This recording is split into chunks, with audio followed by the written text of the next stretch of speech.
Imagine a country where daily life can feel frozen in the 1950s, where 3 generations of the same family have governed through highly centralized power, and where the development of a nuclear capability serves as a tool of influence. Welcome to North Korea, officially the Democratic People's Republic of Korea, a nation that calls itself a paradise, while many observers describe it as one of the world's most restrictive systems.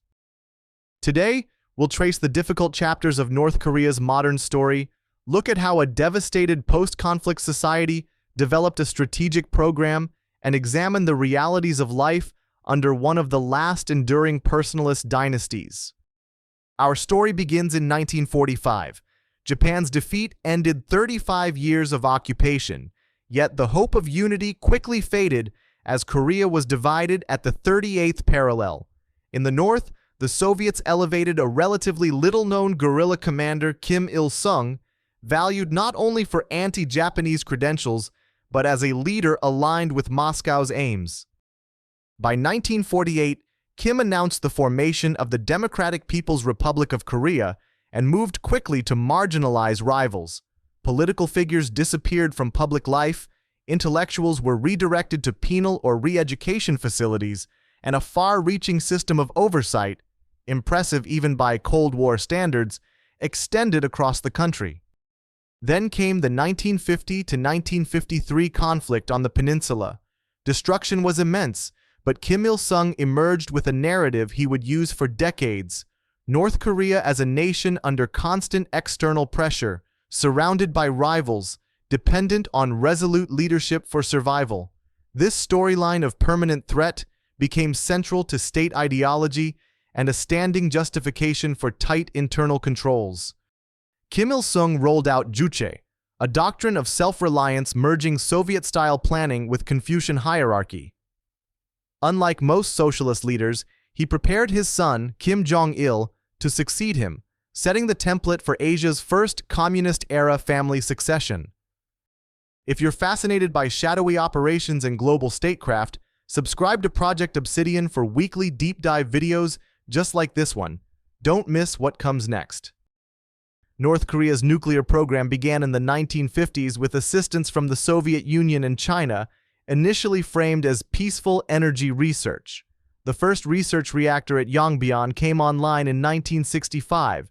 At the time, few imagined it would later anchor a strategic effort. Ambitions expanded in the 1980s as Kim Jong-il's influence grew. With the Cold War ending and Soviet support evaporating, the leadership faced an existential challenge. The economy was faltering, but relinquishing power was unthinkable. A nuclear capability became the ultimate insurance for regime continuity. In public, Pyongyang claimed to follow international rules. It joined the Nuclear Non-Proliferation Treaty in 1985, allowed inspectors, and described its activities as energy-focused. Behind the scenes, specialists advanced sensitive technologies, including plutonium separation from spent fuel and related weaponization know-how.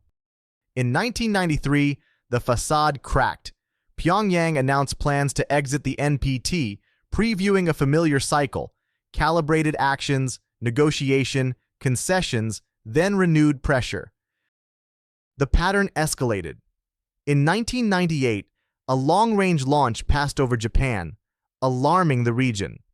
By 2006, North Korea conducted its first underground test event of a nuclear device, detected by seismic networks worldwide. Subsequent years brought more advanced long-range systems, including sea-launched platforms, with each event signaling growing technical confidence.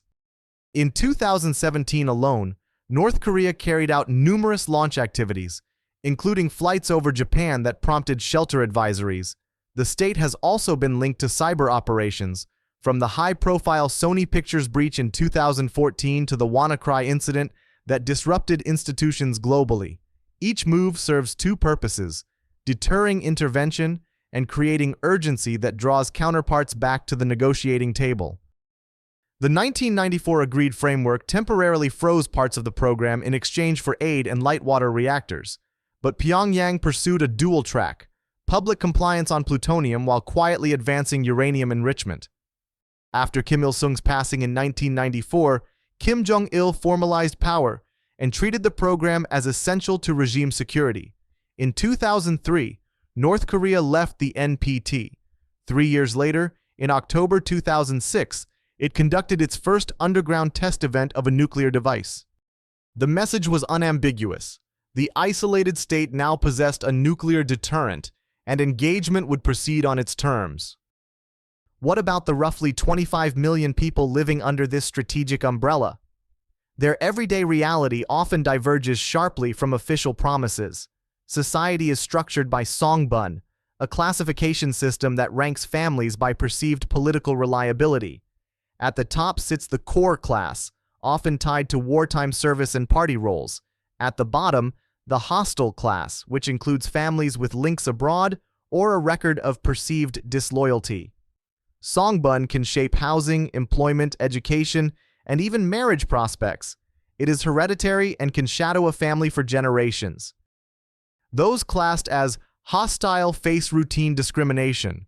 Residence in Pyongyang is off-limits, universities are largely inaccessible, and assignments often involve difficult or hazardous work. They typically receive smaller rations and experience tighter oversight. Meanwhile, the core class enjoys relative advantages: better housing, limited access to consumer goods, and career pathways within the party and state. Surveillance is a defining feature of public life. Neighborhood networks and workplace party committees monitor political reliability. Children may be encouraged to report concerns. Spouses can be drawn into scrutiny. Trust becomes a scarce commodity. Food insecurity remains a chronic challenge. International organizations have estimated that a large share of the population is undernourished.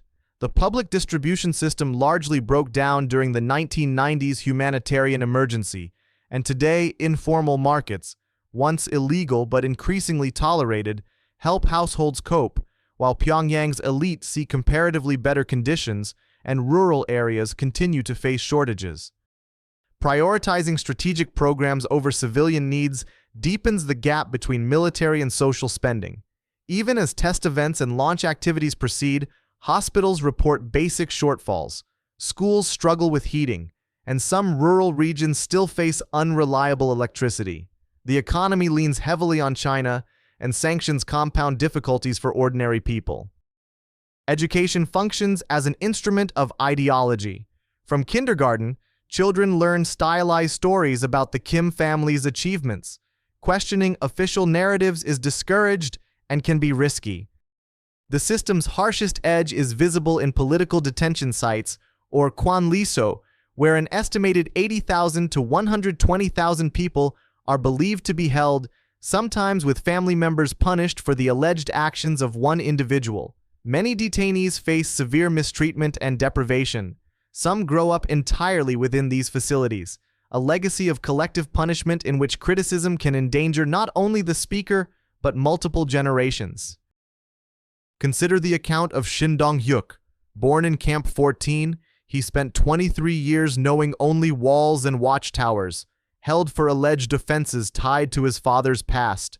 He describes witnessing official disciplinary events, surviving on minimal rations, and being trained to inform on others, including family. These facilities function not only to punish but to warn. Nearly every household knows of someone who disappeared, sustaining a climate of fear that reinforces control. When Kim Jong-un assumed leadership in 2011 at around 28, some observers expected gradual opening. Educated in Switzerland and familiar with Western culture, he seemed a possible reformer. Those expectations proved premature. Instead, Kim Jong-un consolidated power quickly. His uncle Jang Song-thaek was removed from power following high-profile state proceedings. His half-brother Kim Jong-nam was assassinated abroad in a widely covered incident that outside investigators linked to North Korean operatives. Rivals were sidelined or eliminated from the inner circle, and the nuclear program accelerated.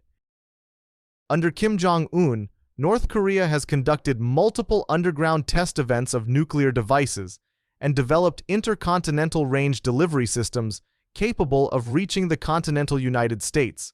The state has issued incendiary rhetoric toward adversaries. Yet Kim has also shown tactical flexibility, holding unusual summits with leaders of South Korea, the United States, Russia, and China. These engagements serve a core aim: de facto recognition as a nuclear-armed state while maintaining tight domestic control. The COVID-19 pandemic provided additional instruments of control. Borders, already stringent, became nearly impermeable, with public health measures justifying further restrictions on movement and information. Why does the system endure? Partly because it blends fear and loyalty. The leadership presents itself as both protective and generous. Disaster relief is credited to the top. External hostility, real or perceived, rallies the population.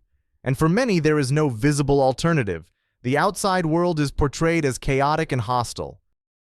North Korea's story shows how a small circle can guide a nation's course for generations. The Kim family has used nuclear capability as both shield and lever, deterring outsiders while preserving internal dominance. The tragedy is not only the hardship faced by 25 million people, but the broader lesson that, even in a connected world, isolated closed systems can persist.